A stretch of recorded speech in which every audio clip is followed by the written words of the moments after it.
Welcome to Man Does Tech, where I solve the problems you didn't even know you had.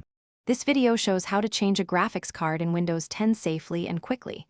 You will learn preparation, removal, installation, and driver setup steps. First, power down the PC and unplug the power cord from the outlet. Next, ground yourself with an anti-static wrist strap or touch metal case. Gather tools, Phillips screwdriver, zip ties, and a flashlight for visibility. Also find your new GPU box with the correct model and mounting brackets. Check the GPU physical size to fit the case and clearance specifications.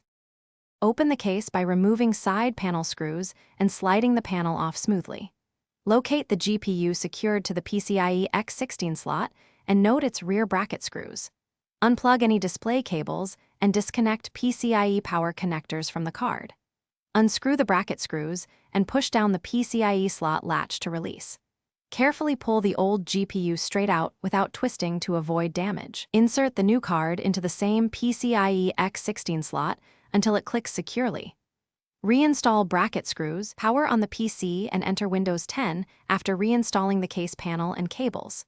Open Device Manager to confirm the new GPU appears under display adapters correctly. Download and install the latest drivers from NVIDIA or AMD official websites. Run the installer, choose Custom Clean Install if switching brands to remove old drivers. After reboot, connect your monitor to the new GPU output and set preferred resolution.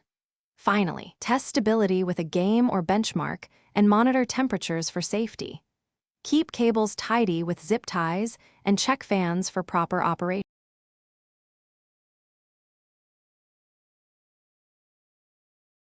Thanks for watching. If you found this helpful, don't forget to like and subscribe.